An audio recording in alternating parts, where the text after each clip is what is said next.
Vamos agora então ao tópico 2, edificando a si mesmo e aos outros. Subtópico 1, edificando a si mesmo. Paulo diz que quem fala língua estranha edifica-se a si mesmo. 1 Coríntios 14, 4. O apóstolo estimulava os crentes da igreja de Corinto a cultivar sua devoção particular a Deus através do falar em línguas concedidas pelo Espírito, com o objetivo de edificarem a si mesmos. E isto não significa que o apóstolo dos gentios proibiu falar em línguas publicamente, mas ao fazê-lo de maneira devocional, o crente batizado com o Espírito Santo edifica-se no seu relacionamento com Deus. Falar ou orar em línguas provenientes do Espírito é uma bênção espiritual maravilhosa. Então veja bem a importância do falar em línguas, do orar em línguas. Judas, olha, capítulo 1, versículo 20. Edificando-os na vossa santíssima fé, orando no Espírito Santo. Espírito letra maiúscula. Orar no Espírito Santo significa orar com a ajuda do Espírito. Ou seja, nós entregamos a nossa oração no Espírito. Então nós vamos falar em línguas.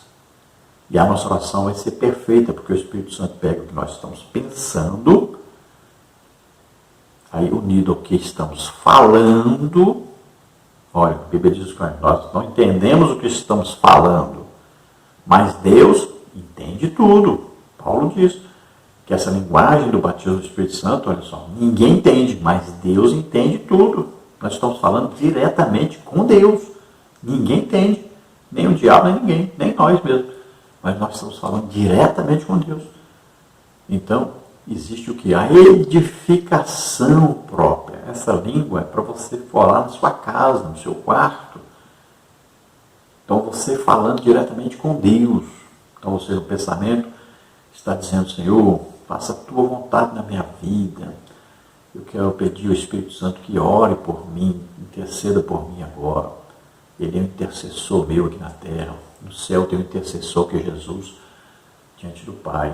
Então, ao lado do Pai. Então, peço que o Espírito Santo ore perfeitamente o que eu realmente preciso. E aí você vai pensando: eu quero, Senhor, pedir perdão, eu quero orar, pedir isso e tal, e quero interceder por fulano e tal. Quero louvar, quero adorar. Então, você vai pensando isso, e o Espírito Santo, na língua que ele vai falar com Deus, ele vai falar isso e vai arrumar sua oração. Então existe o que? Uma edificação, você é fortalecido. Ninguém ora em língua se não tiver fé em Deus, nem tiver fé que está orando e o Espírito Santo está intercedendo. Então a sua fé cresce, você cresce espiritualmente. Deus vai mandar a resposta que você necessita, que é a correta, porque o Espírito Santo orou corretamente. Olha lá, Romanos 8 diz que nós não sabemos orar como convém, mas o Espírito intercede por nós. Olha só. Então, orar em línguas. Paulo diz que quem fala em línguas edifica-se a si mesmo. Judas diz, orando na vossa santíssima fé, orando no Espírito Santo, edificando-vos a vós mesmos. Olha aí. Então traz edificação. Em Efésios também fala, orando em todo tempo. No Espírito, letra maiúscula. Orar no Espírito Santo não é orar em pensamento, não. Jesus não ensinou ninguém, quando for orar, pensar. Vou pensar isso, eu estou orando. Não, é falar. Então, orar no Espírito é orar falando em línguas. Agora, na igreja, o crente vai falar em línguas, que é orar em línguas, ore baixinho, Porque falar em línguas na língua do batismo não é variedade de línguas, não é dom de variedade de línguas. Agora, se você tem o dom de variedade de línguas, você vai falar em línguas, então você ore e peça ao Espírito Santo para você mesmo interpretar, ou você vai falar em línguas e alguém vai entender. Ele tem um dom de interpretação e vai interpretar o que você está falando em línguas. Então, na igreja, é assim que deve ser. Então vai causar o que? Edificação a todos se você falar e alguém interpretar, ou você se falar e você mesmo interpretar. Então vai haver edificação da igreja, vão entender o que Deus está falando na igreja. Porque a profecia já é na língua do povo, então todos entendem. Por isso que Paulo diz que o principal dom é esse, porque você fala a mensagem que Deus quer falar à igreja já na língua que a igreja entende. Agora, se você tem dom de variedade de línguas e fala uma língua para se interpretar e ouve interpretação, então equivale à mesma profecia. Deus falou e todos entenderam. Agora, se você fala e ninguém entende, não houve interpretação, nem por parte de alguém, nem por parte de você mesmo, então ore bem baixinho para não atrapalhar as manifestações do Espírito Santo na igreja. É isso que Paulo ensina em 1 Coríntios 14. Subtópico 2, edificando os outros. Os crentes de Corinto falavam em línguas e exerciam vários dons espirituais, mas parece que eles não se preocupavam muito em ajudar as pessoas. Por isso o apóstolo lembra que os dons só têm razão de existir quando o portador preocupa-se com a edificação da vida do outro irmão em Cristo.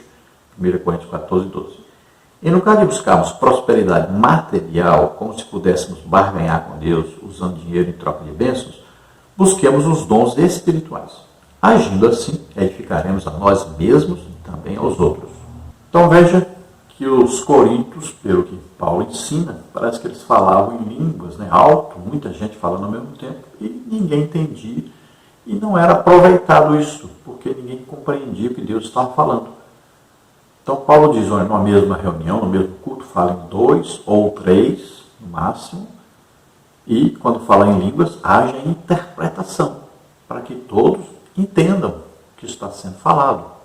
Agora, é claro que existe a manifestação de variedade de línguas, que a pessoa fala em línguas, e às vezes uma pessoa só na igreja entende o que ele está falando.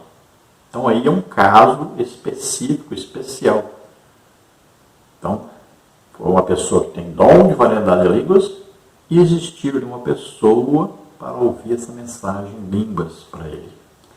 Já aconteceu várias vezes comigo isso. Agora existe falar em línguas e alguém interpretar, ou a própria pessoa falou em línguas e entendeu, interpretou.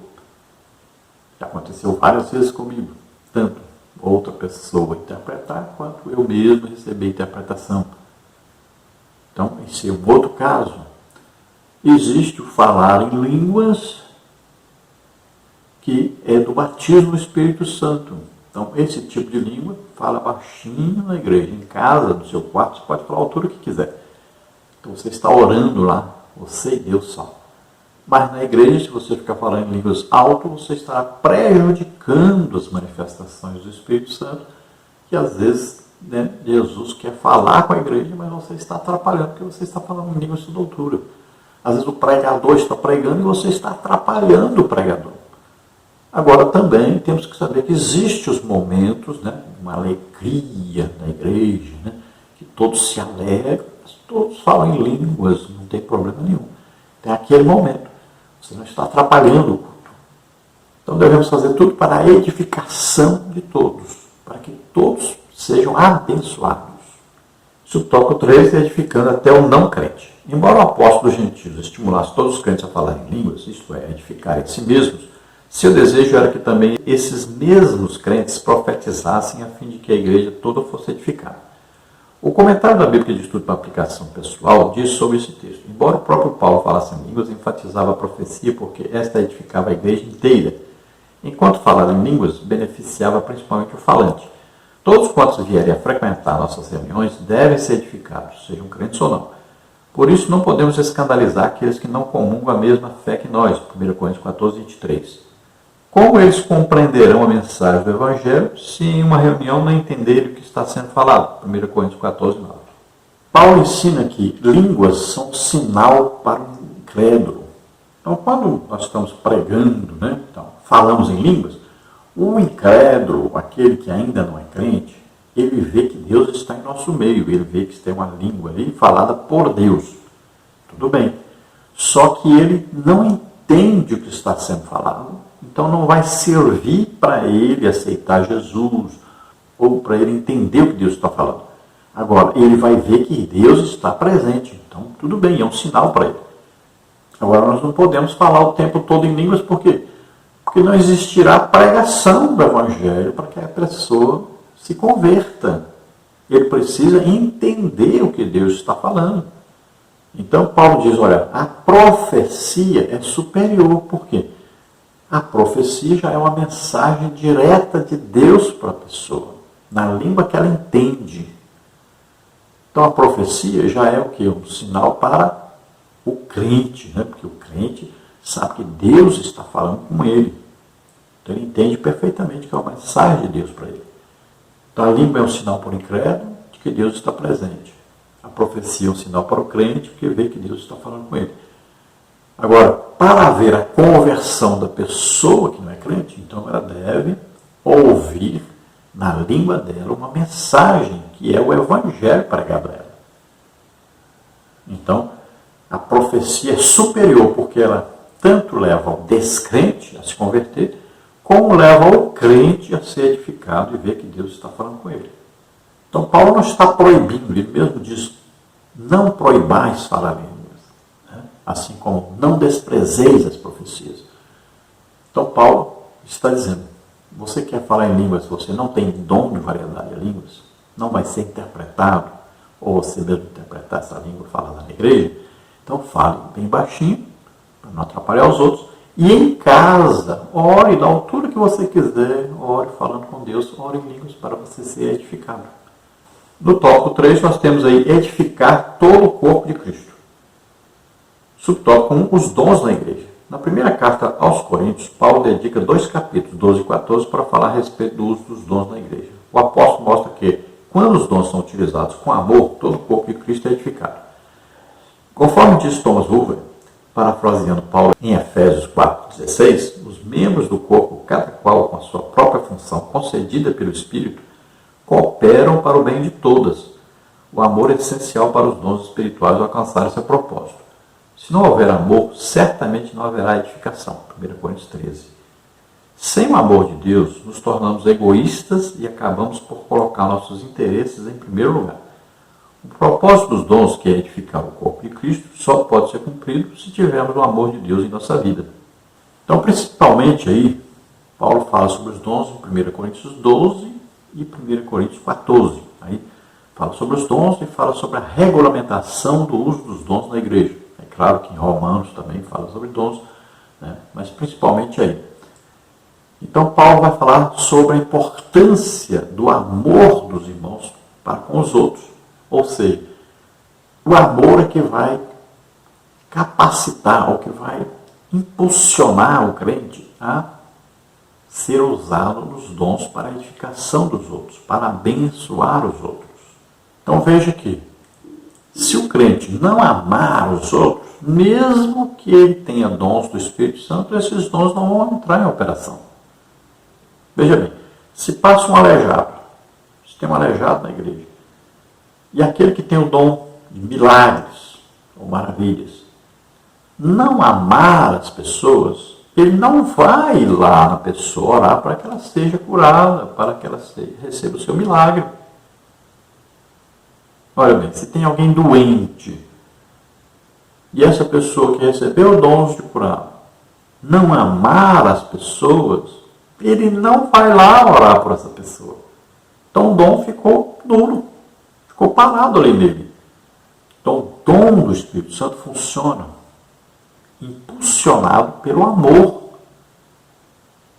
É preciso que haja amor para que aquele que recebeu o dom seja usado para abençoar as pessoas. Existem muitas pessoas que já receberam o dom do Espírito Santo no passado, mas o dom está lá dentro, preso, parado, não tem nenhuma atividade, porque não ora pelas pessoas. Olha só, existe isso? Existe muito isso. Então o dom deve ser exercitado, e ele só pode ser exercitado se houver amor. Então aquele que recebe o dom deve amar as pessoas e deve ministrar às pessoas. E nunca por interesse também. Não é para receber alguma coisa, mas é por amor. O desejo é de ajudar, de abençoar as pessoas. Subtópico 2, os sábios arquitetos do corpo de Cristo. Deus levanta homens para edificar espiritual, moral e doutrinariamente a igreja local. A igreja é o edifício de Deus, 1 Coríntios 3,9. Os ministros, sábios arquitetos, 1 Coríntios 3,10. O fundamento já está posto pelos apóstolos, Jesus Cristo, 1 Coríntios 3,11.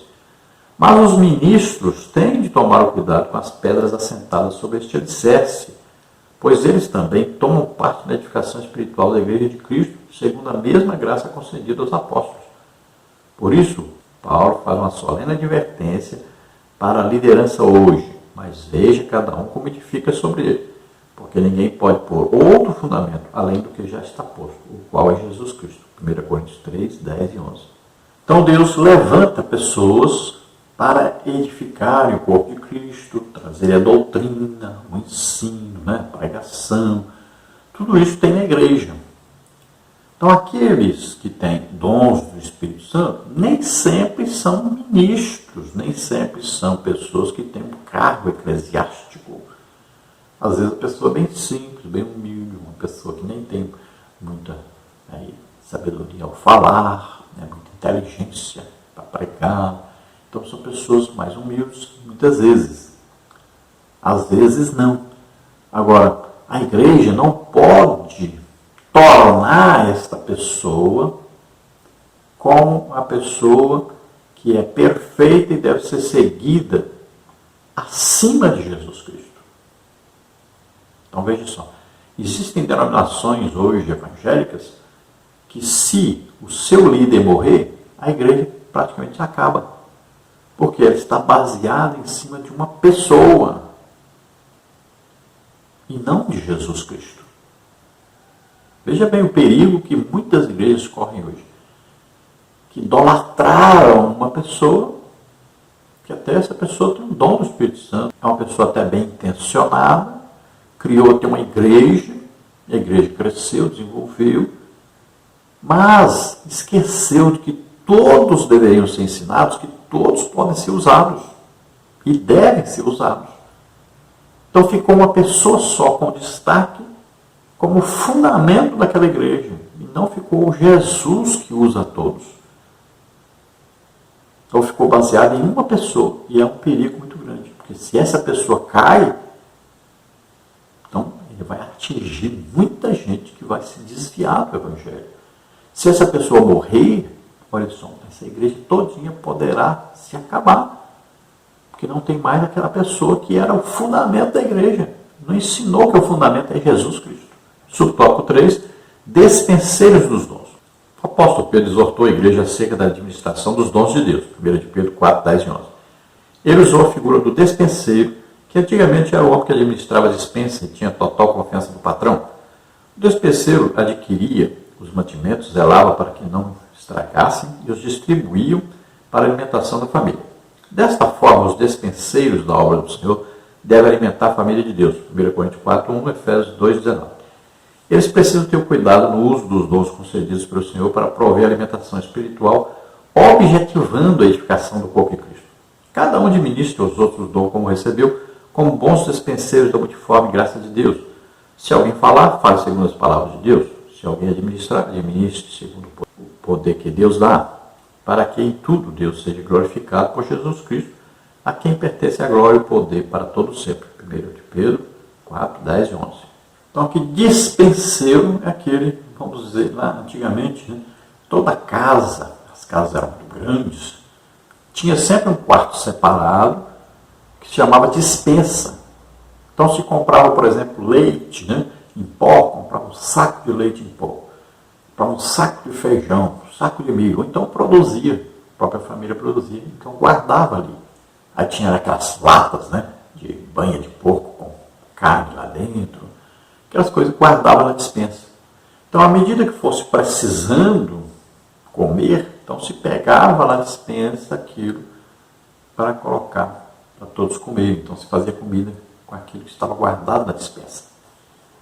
Então, geralmente as despensas tinham uma chave. Quem ficava com a chave era a dona da casa, para não deixar ninguém mexer lá dentro, tirar coisas. Então, ela sabia exatamente quando estava terminando, que precisava comprar mais. Então, ela cuidava dessa despensa.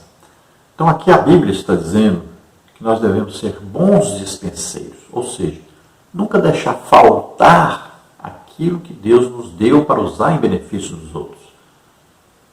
Então, aquele que tem dons do Espírito Santo deve estar sempre em oração, em jejum, estudando a Bíblia, evangelizando, né? Está sempre colocando esse dom em ação. Porque quanto mais ele usar, mais lá de cima vem para ele usar. É assim que funciona.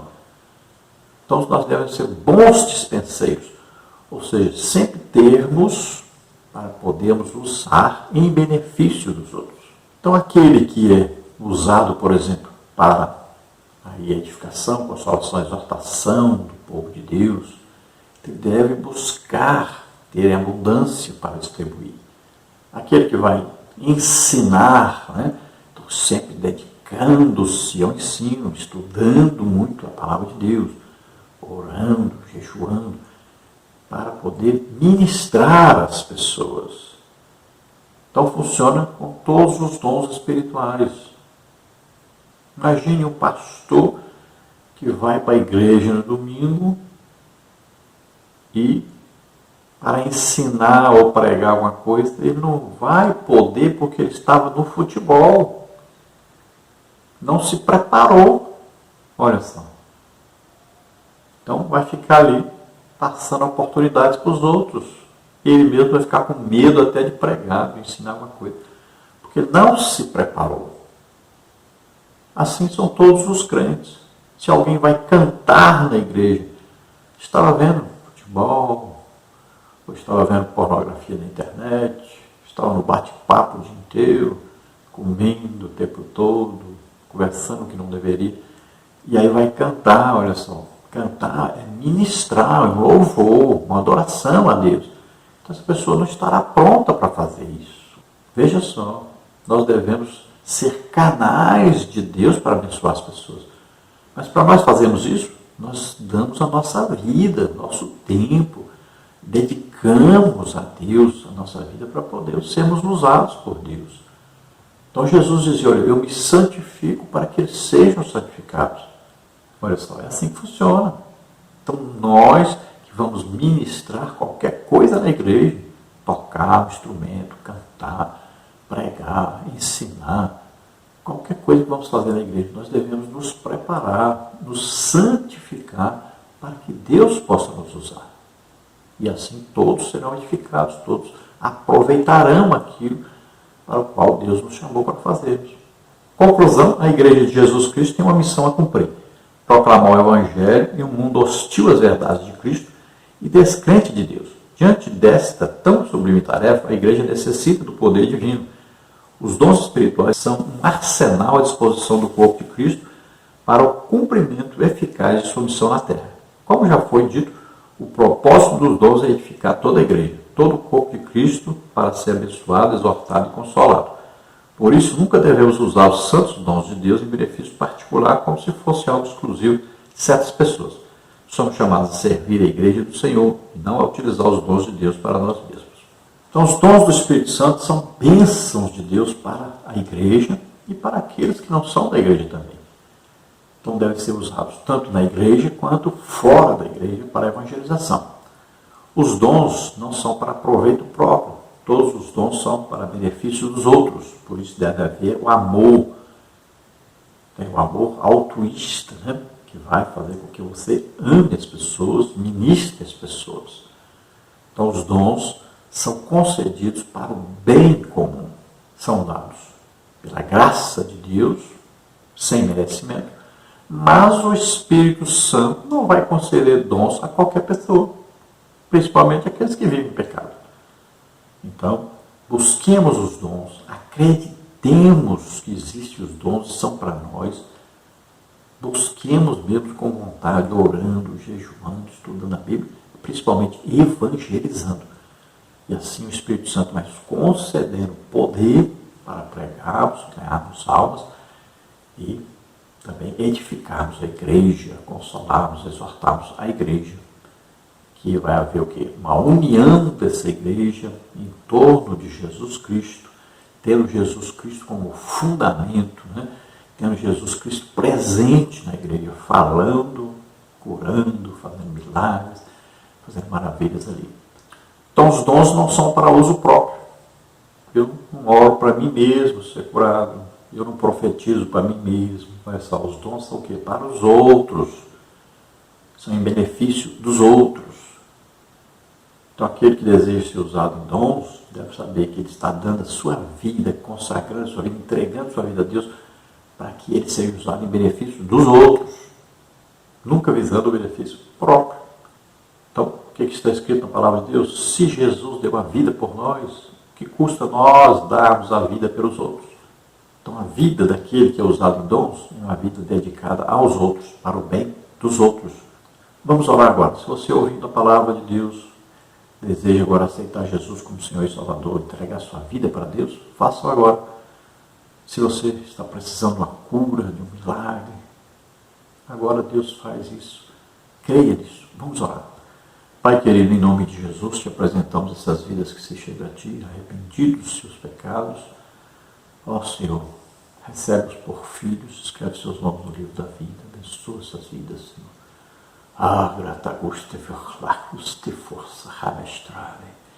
Lá naquela cruz, Jesus deu a vida por você, levando os seus pecados sobre ele. E ele ressuscitou, está vivo, para te salvar agora. Em nome de Jesus, aqueles que estão doentes, estão enfermos, receba agora a cura. Toca, Senhor, essas vidas. Receba em nome de Jesus. Toca, Senhor, deles agora. Em nome de Jesus, Covid-19, todas as suas variantes. Fígados, rins, coração, pulmões, em nome de Jesus. Solta agora todo mal em nome de Jesus. Toca neles da saúde, em nome de Jesus. Amém. Glória a Deus. Aleluia.